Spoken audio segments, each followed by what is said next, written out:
히브리서 6장 5절에서 12절의 말씀. 자, 우리 한 절씩 나눠 읽겠습니다. 제가 먼저 읽습니다. 하나님의 선한 말씀과 내세의 능력을 맛보고도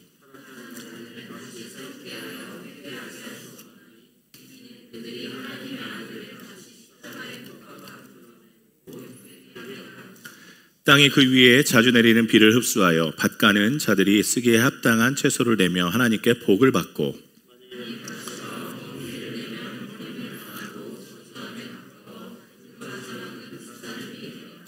사랑하는 자들아, 우리가 이같이 말하나 너희에게는 이보다 더 좋은 것 곧 구원에 속한 것이 있음을 확신하노라.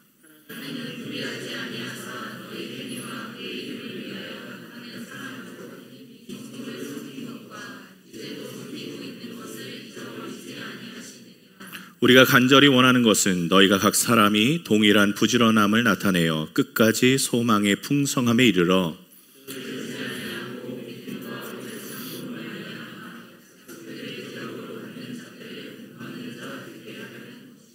아멘. 여러분, 오늘 말씀은 조금 특이합니다. 특별하고요. 왜냐하면 구원받은 자가 구원에 탈락할 수 있느냐를 말하는 절이기 때문에 그렇습니다. 예수 그리스도의 은혜로 보혈로 구원을 받았는데 구원받은 자가 구원의 탈락에 이르를 수 있느냐라고 규정하는 구절입니다. 자, 저는 지금 그런데 구원의 탈락을 논하고자 이 말씀을 여러분들과 함께 논하는 것이 아니고, 이 말씀 가운데 구원의 탈락만 말하는 것이 아니라 더 큰 사랑을 말하고 있음을 전해드리고자 함입니다. 저는 MBTI에서 I입니다. I예요. 여러분, I 아시죠? I. 다들 네가 I야? 뭐 이런 눈으로 쳐다보고 계시는데 저 I입니다.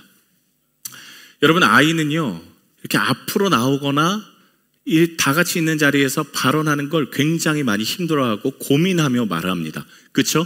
아이분들 다 마찬가지시죠? 자, 어렸을 적부터 부흥사 목사님들이나 강사 목사님들이 집회를 하면, 청소년 집회 가운데 하면 이런 거 많이 하세요. 자, 우리 하나님께 우리 구원의 확신과 또 주님의 자녀가 됨을 고백하기 원하시는 우리 학생들 다, 자, 일어나세요. 다 앞으로 나오세요. 이런 거 여러분 자주 많이 당하셨죠? 그죠? 그러면 여러분, 제가 아이였기 때문에 사실 굉장히 많이 고민합니다. 일어서 말어. 일어서기만 할까, 나갈까? 나가서 무릎을 꿇을까, 일어서 있을까? 목사님이 갑자기 막 기도하자 그러시면 어떻게 소리내서 할까 말까? 이런 거 고민합니다. 아이는 그래요. 그런데 정말 막 그 용기를 내서 나갑니다. 용기를 내서 강대상까지 가면 목사님이 오늘 너희들에게 구원이 임했다고 막 그러십니다. 그렇게 하루가 끝났습니다. 이틀째 되는 날 목사님께서 또 말씀하십니다. 하나님의 자녀가 되겠다고 고백하는 여러분들, 자, 강대상 앞으로 다 나와보세요. 그러면 또 나갈까 말까, 이런 거 고민하잖아요. 여러분들 다 해보셨죠? 그런데 제가 사실 이렇게 한 번 나왔는데 또 나가야 되나? 이런 생각을 많이 했거든요. 또 나가야 되나?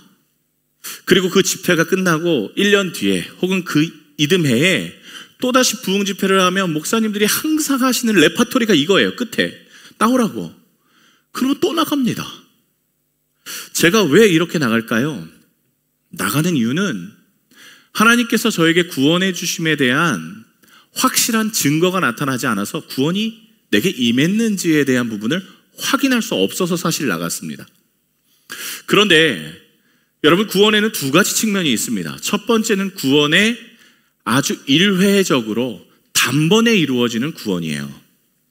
이것을 성경에는요 조금 쉽게 말하면 신분이 바뀌었다라고 이야기합니다. 신분이 바뀌었다. 어떻게 바뀌었습니까? 우리가 죄로 인해서 사단의 자녀였지만 예수 그리스도로 인하여서 우리가 하나님의 자녀가 되는 이 사건은 딱 한 번이면 충분합니다. 뭐 또 나오세요, 다 괜찮습니다. 또 나와도 되고 안 나와도 돼요. 이건 딱 한 번 있는 일입니다. 우리에게 순간적으로 하나님께서 자녀됨으로 변화시키는 사건은 예수 그리스도의 전적인 은혜로 이루어지는 거기 때문에 우리가 그 말씀에 동의하고 따라가면 이것은 우리의 감정이나 우리의 상태의 변화가 아니라 하나님의 말씀에 기준하여 우리가 변화되는 겁니다. 그러니까 우리가 사실 할 게 아무것도 없어요. 그런데 구원의 이 측면이 여기서 끝나지 않고 구원의 측면은 지금부터 또 한 번 시작이 됩니다. 그게 무엇이냐면 구원의 점진성이라고 합니다. 여기서 우리가 사실은 많은 것에 대한 필요가 느껴집니다. 자, 쉽게 말하면요, 이것을 죄인인데 조금 더 나은 죄인으로 변화된다라고 하는 거고요. 이걸 어려운 말로 성화라고 합니다. 성화. 거룩해진다라는 것이죠. 죄인인데요, 조금 더 나은 죄인으로 변화되는 것.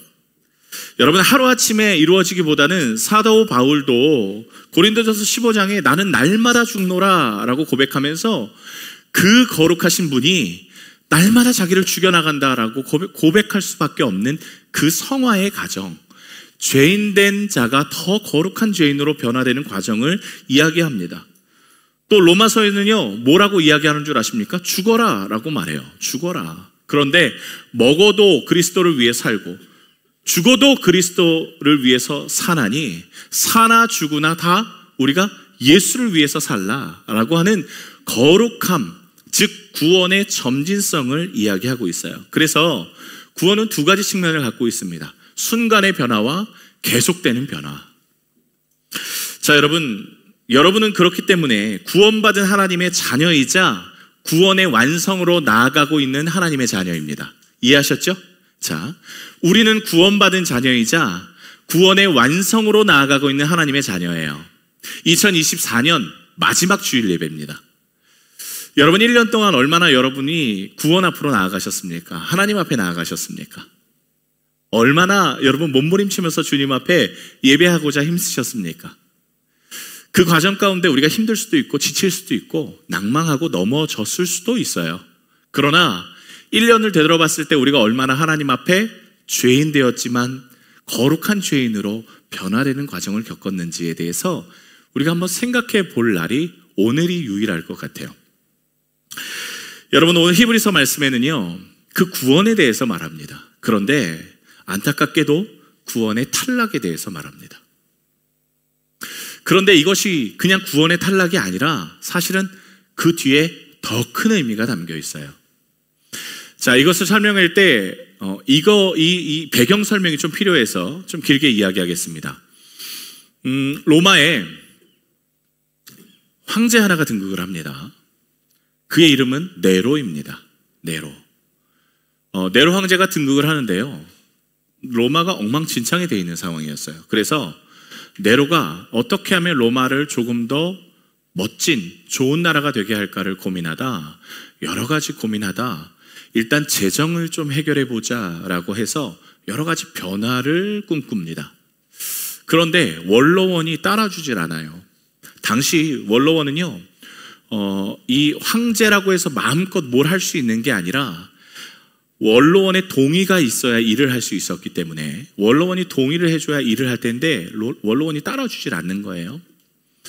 그래서 네로 황제가 무엇을 계속 주장하냐면 우리 수도를 옮깁시다 라는 것을 주장해요. 왜 그러냐면 원로원의 근간이 어디 있냐면 수도에 있었기 때문이에요. 이 로마라는 시내 안에 이 사람들로 인하여서 뽑혀진 이 원로원의 힘은 결국 이 시 안에 있다라고 판단했기 때문에 수도를 옮기자라고 말해요. 자, 그런데 AD 64년에 갑자기 이러한 일이 일어납니다. 로마가 불에 타버려요. 로마는 행정구역상 14개의 구역이 있었는데요, 무려 10개의 구역이 한 번에 열흘 만에 소실됩니다. 로마는 한 번도 침략을 당해보지 않은 도시였기 때문에 한 층의 나무집, 그 위에 나무집, 그 위에 나무집, 그 위에 나무집, 따닥따닥따닥 보수할 필요도 없었던 그 나무의 도시에 불이 났으니 어떤 일이 일어날까요? 한순간에 로마가 박살납니다. 그런데 참 재밌는 것은요, 불에 타지 않는 그 네 구역에 누가 살고 있었는 줄 아십니까?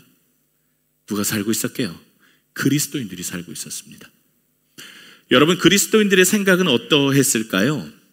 하나님이 우리를 지켜주셨구나. 하는 생각을 당연히 가졌을 거예요. 자, 그런데 문제는 지금부터 시작됩니다.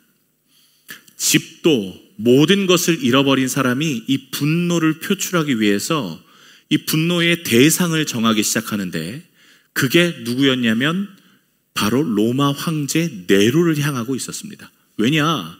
네로 황제가 계속 수도를 옮기자. 이 수도가 너무 낙후됐다라고 주장했기 때문에 네로 황제로 이 사람들이 공격을 하기 시작해요. 폭동이 일어납니다. 그리고 네로 황제가 있는 궁의 100m 앞까지 찾아가요, 실제로.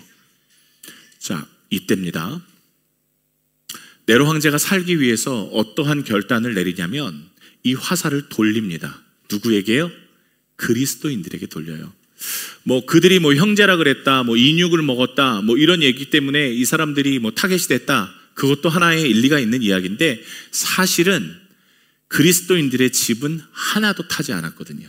그러니까 이 사람들이 이성적이나 또 이성적이지 않다 하더라도 당연히 내 집 태워 먹는 사람이 어디 있겠습니까? 아, 저것들이 그랬구나 하고 네로의 말에 마음이 한순간에 바뀝니다. 그리고 네로는요, 자신의 생명을 모면하고자, 그래, 쟤네들이 그랬어 하고 선포를 해버려요. 그리스도인들을 다 범인들이니까 잡아 가둬 죽여라. 그때부터 그리스도인의 고난이 시작됩니다. 자, 이때 어떤 고난이 다가오느냐? 첫 번째, 여러분 영화에서 많이 보셨을 거예요. 사자밥이 되는 일들. 아주 그냥 그건 너무 쉽게 일어나는 일들이에요. 조금 격해서 죄송합니다. 한 일가족을 붙잡아서요, 아이에게 양털로 짠 옷을 입혀요. 근데 왜 양털로 짠 옷을 입히냐? 며칠 굶은 사냥개가 항상 쫓던 게 양들이었거든요. 그러니까 양털을 입음으로 인해서 양의 냄새가 나게 해요. 그래서 이 자녀들을요, 뛰어가게 만듭니다. 부모가 보는 앞에서. 그리고 뒤에서 그 개를 풀어요. 어떤 일이 일어날까요? 눈앞에서 자신의 아이가 해체되는 걸 보게 하는 거예요. 그리스도인에게. 뿐만 아닙니다. 기름에 튀기고요, 산채로 가죽을 벗기고요, 로마의 군사들이 승전하고 돌아오면 사람 횃불을 만들어서 그 길이가 무려 1km가 넘었다고 하죠. 1m마다 한 사람씩 1000명이 넘는 사람을 꼬챙이에 꽂아서 불을 태웠습니다. 여러분, 이 환란을 피할 수 있는 환란이었죠? 그죠? 우리 청년들한테 한번 물어볼까요? 이 환란을 피할 수 있었을까 없었을까? 못 피하는 환란. 난 그리스도인이니까. 피할 수 있는 환란이었어요. 그 정답을 여러분들은 알고 계시죠? 어떻게 하면 될까요? 예수 개자식이야, 이 한마디만 하면 됩니다. 나 예수 몰라. 그 새끼가 누구야? 이거 한마디만 하면 됐습니다. 그러면 삽니다.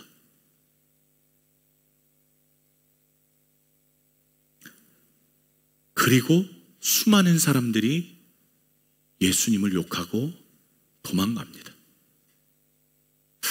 그나마 예수님을 끝까지 따라보겠다고 결단한 사람은 손으로 땅을 파고 들어가요.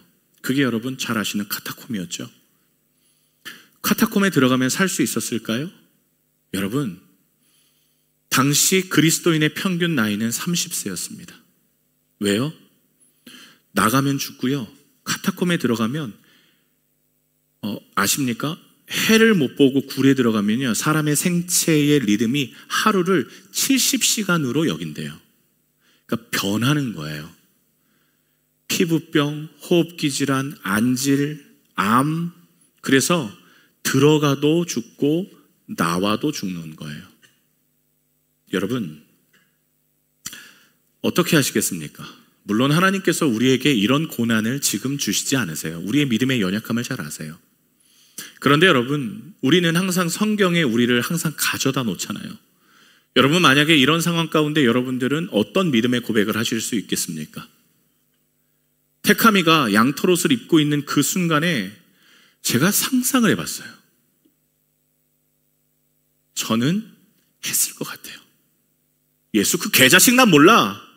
지금도 이렇게 잘하잖아요. 저는 했을 것 같아요. 그러면서 마음의 핑계를 이렇게 되겠죠. 아니 뭐 예수님 입술로만 고백해야 돼. 마음으로 믿어 의에 이르는 거 아니야. 예수님도 그걸 원하실 거야. 일단 내가 살고 봐야지. 내가 살고 내가 선교사로 목사로 살고 나서 더 복음 열심히 전하면 되는 거 아니야. 제가 그러고 있어요. 여러분 어떻게 반응하시겠습니까? 혹시 나 그래도 예수님 믿겠습니다 하고 그렇게 결단하시는 분 계실까요? 그런데 이 상황에 히브리서가 쓰인 거예요. 자, 이해하셨죠? 이 상황에 히브리서가 쓴 겁니다. 지금 3장 14절 한번 볼까요? 자, 이 상황을 하고 가정하고 우리 한번 같이 읽어보겠습니다. 시작. 우리가 시작할 때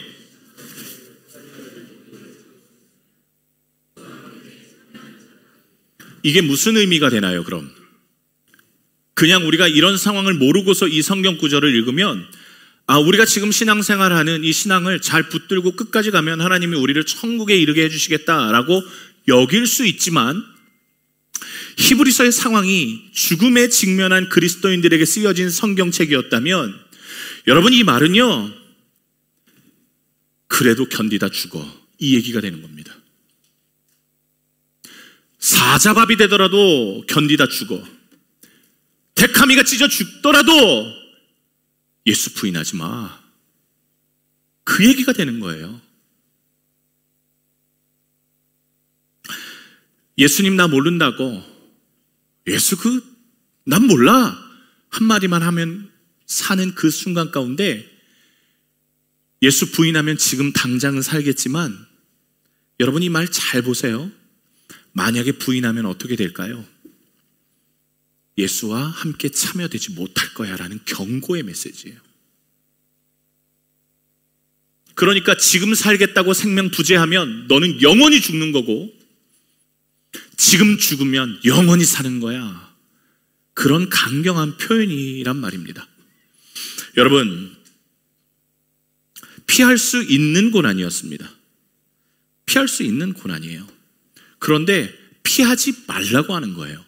오늘 말씀으로 다시 한번 돌아와 읽겠습니다. 6장 5절, 6절 말씀 한번 보세요.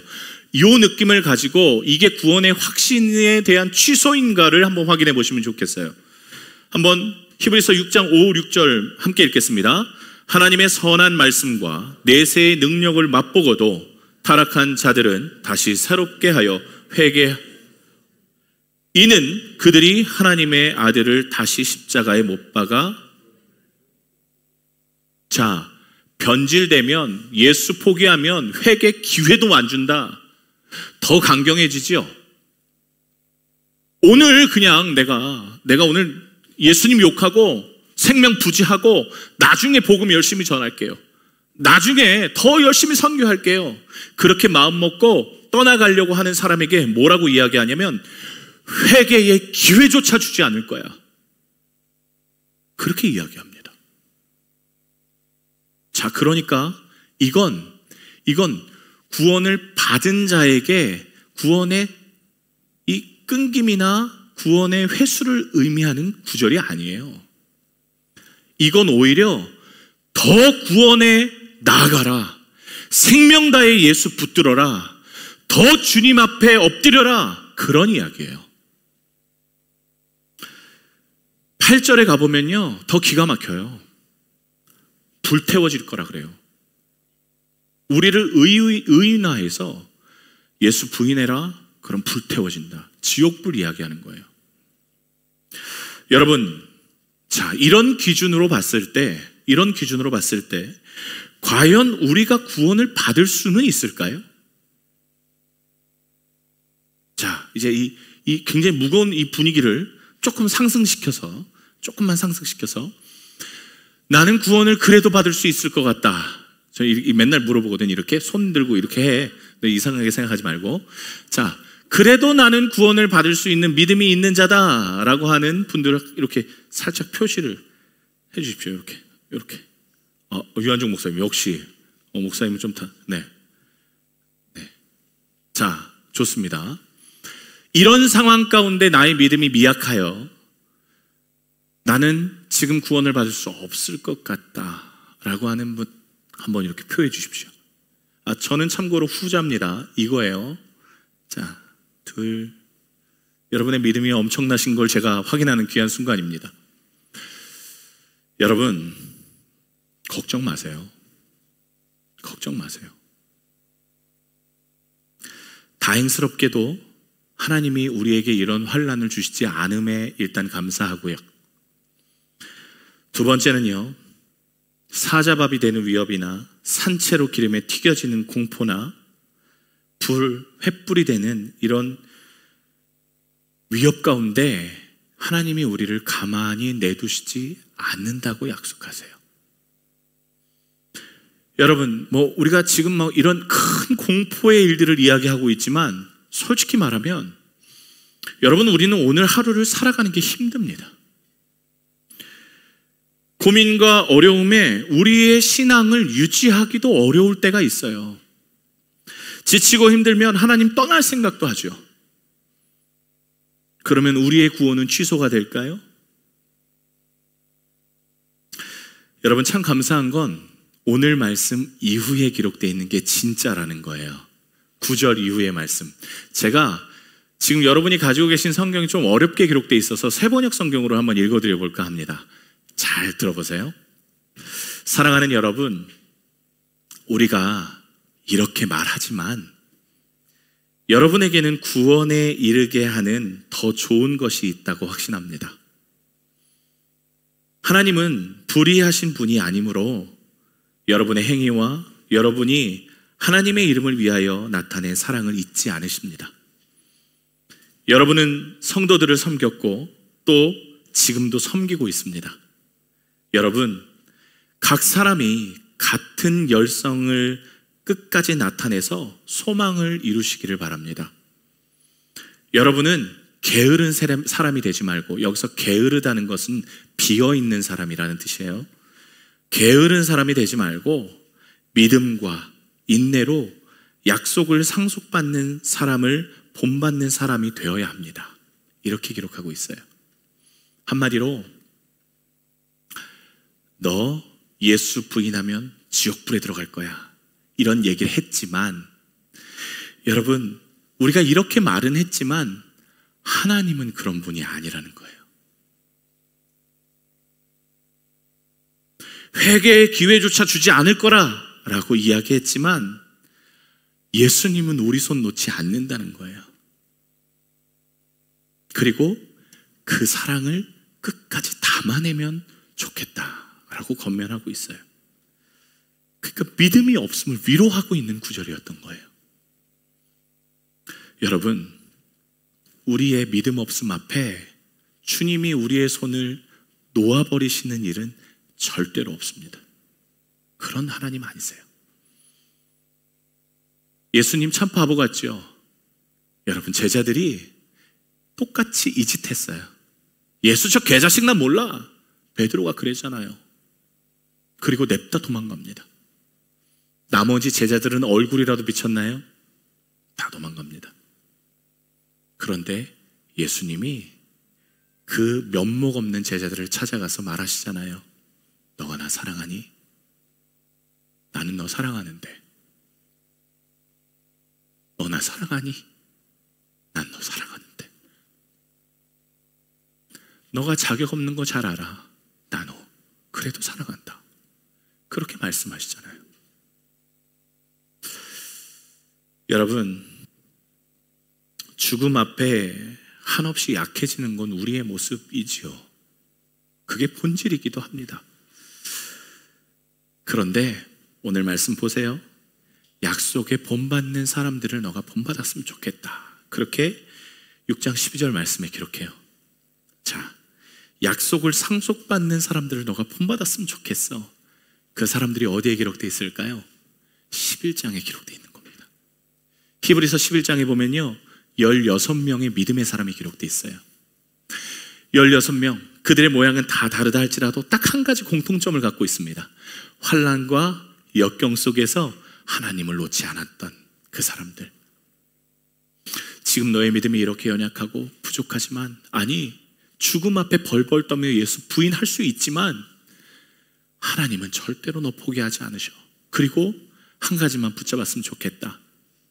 믿음의 사람들이 어떻게 나아갔는지 너가 그대로 따라갔으면 좋겠어 하고 제시했던 게, 모델이 바로 11장이었던 겁니다. 여러분, 11장에 나오는 사람들 한번 보세요. 고난과 역경과 환경과 질병이 다가왔지만 이 사람들은요, 그래도 하나님의 길을 갑니다. 계속 가요. 그리고 하나님께 자신의 삶을 맡긴 사람들이에요. 우리 여기 신촌 청년들, 서울에서 온 신촌 청년들이랑 한 주 동안 같이 동행하며 다니면서 참 귀하다라는 생각을 참 많이 하게 돼요. 왜냐하면 이 친구들에 대한 고민이, 이야기를 하잖아요. 그러면 하나님께서 얼마나 좋아하실까를 제가 느껴요. 하나님이 너무너무 좋아하시겠다. 너무너무 기뻐하시겠다. 이 친구들의 고민, 제가 하나님은 참 신실하다고 예배 시작에 고백했는데 왜 그랬냐면요, 우리 전도사님이 1부 예배 때 전하셨던 말씀과 제가 전할 말씀이 매우 같다라는 거에 한번 놀라고, 하나님이 이것을 꼭 하기 원하시는구나, 이 말씀을 전하고자 하시는구나 라고 확신이 들어서 그래요. 이 친구들이 어떤 질문을 하냐면요, 선교사님, 선교지에서는 하나님의 은혜가 큰데 일상으로 돌아가서 하나님의 은혜가 선교지보다 적은 것 같다라는 고민을 하는 거예요. 귀하죠. 더 하나님 앞에 나아가고자 하는 그 몸부림이 있는 질문이잖아요. 여러분, 하나님이요, 그렇다고 다른 하나님은 아니지 않습니까? 어디서 예배하든 하나님의 은혜가 우리에게 임하면 너무너무 좋죠. 그렇죠? 기도하면 기도의 응답을 우리에게 바로 주시면 여러분, 하나님이 살아계시다고 야호하고 외칠 겁니다. 어디를 가든지 하나님의 충만하신, 그러니까 동행하심이 나에게 느껴지는 순간, 그것이 계속되면 여러분, 우리는 하나님을 예배하고 높일 거예요. 그런데 여러분, 그거 아세요? 이때는 믿음이 필요 없다는 거. 믿음이 필요 없어요. 그렇죠? 기도하면 응답해 주시고, 예배하면 감동 감아 주시고, 가는 길마다 동행하여 주시면 여러분, 우리에겐 믿음이 필요 없어요. 문제는 그 다음이에요. 어느덧 하나님이 침묵하실 때가 있으세요. 하나님이 정말 매일같이 내 옆에 계시는 그 하나님과 대화했는데 한순간에 입을 다무시는 순간이 있어요. 그러면 그때 어떻게 하겠느냐는 거예요. 하나님께 예배하면 눈물을 흘리고 감격하고 감동하는 때가 있어요. 그런데 완전히 메마른 상태로 예배를 드리는 순간도 있어요. 그러면 그때 어떻게 하겠느냐는 거예요. 하나님과 동행하지요. 여기서 이렇게 동행하는 것처럼 느껴지지만 서울에 가서 하나님이 어디 계시지? 싶을 정도로 메마르는 순간이 있어요. 그러면 그때 진짜 필요한 건 뭐냐고요? 오늘 히브리서에서 말하는 게 그겁니다. 그게 믿음이라고요. 말씀하지 않으셔도 주님, 저 주님 따라갑니다. 예배에 감동이 없어도 주님, 저 의지적으로 주님 예배합니다. 주님과 동행하는 그 감각이 무뎌져도 주님, 저 주님과 함께하고 싶어요. 그렇게 나아가는 게 믿음이에요.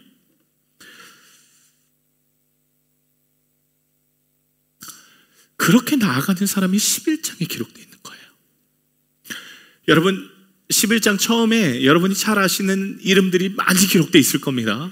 16명이 기록되어 있어요. 그런데 11장 36절부터 38절에 보면 이름 없는 자들이 있습니다. 한번 볼까요?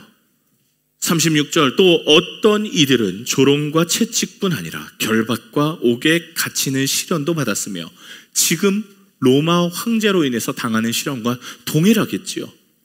37절의 말씀에 보면 돌로 치는 것과 누군지 아세요? 예레미야를 말하고 있는 거예요. 여러분, 예레미야는요 하나님의 말씀을 울면서 전했어요. 왜냐하면 나라가 곧 망하거든요. 울면서 전해요. 이스라엘의 멸망을 울면서 전해요. 그런데 그에게 다가온 게 뭔 줄 아십니까? 40년 동안 하나님의 말씀 전하다가 야, 네가 하는 이야기 듣기 싫어 하고 돌에 맞아 죽어요. 이게 예레미야의 죽음이었어요. 더 기가 막힌 건 누군지 아십니까? 이사야 선지자예요. 그 뒤에 나오죠. 톱으로 켜 죽였다고요. 여러분, 이사야 선지자가 어떻게 죽는 줄 아세요? 므낫세 왕 때 므낫세 왕이 이사야를 꼴 보기 싫은 거예요. 그래서 므낫세 왕이 저 이사야 저거 죽이자 하고 사냥개와 함께 이사야를 쫓아갑니다. 근데 이사야는 이때 노부였어요. 나이가 많이 들어 있었어요. 므낫세 왕의 추적을 피하기 위해서 열심히 숨습니다. 그런데 저기에 나무 한 그루에 아내가 움푹 파여서 자기를 숨길 수 있는 공간이 있었던 거예요. 거기에 들어갑니다. 여러분, 사냥개가 그걸 모를까요? 므낫세가 그걸 몰랐을까요? 므낫세가 병사들한테 이야기합니다. 야, 저기 저 나무 저거 있잖아. 다 죽어간다. 톱으로 켜라. 이사야 선지자가 안에 있는데 톱으로 켜 죽여요.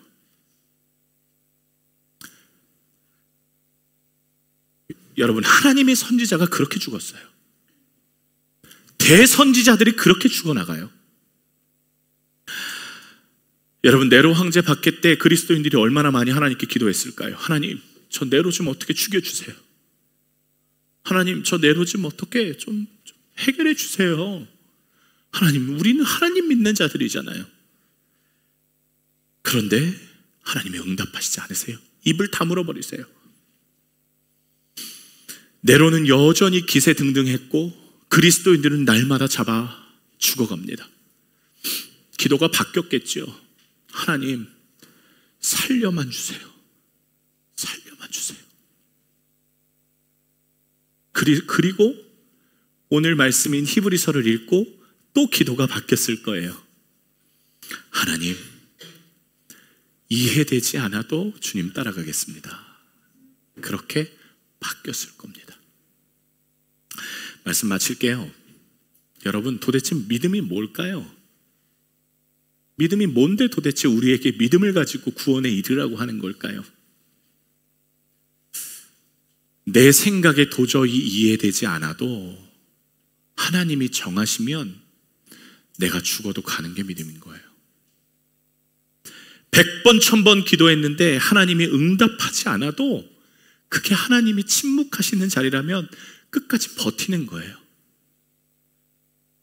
정말 계신 게 맞나 싶을 정도로 하나님이 느껴지지 않아도 마음이 흔들려도 내 마음을 부단히 붙잡는 게 믿음이에요. 여러분, 이런 사람 누가 있을까요? 하나님이 누가 이런 사람 찾으실 때 여러분 몇 명이나 찾아내실까요?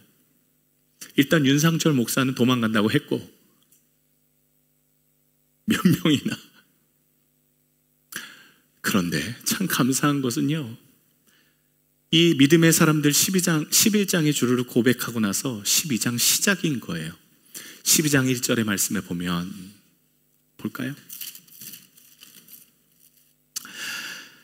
이러므로, 그러니까 지금 11장에 있는 이 죽임을 당한 사람들로 인해서 우리에게 구름같이 허다한 증인들이 있다라고 이야기해요. 몇 명이나 될까요? 하나님, 이런 믿음이 과연 가당키나 해요?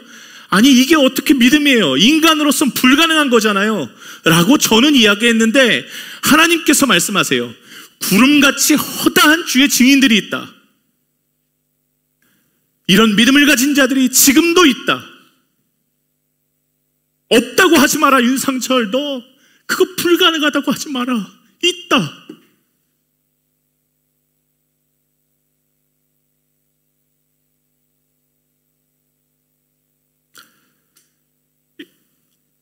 여러분, 오늘 누가 주님 앞에 이런 믿음 드리겠습니까?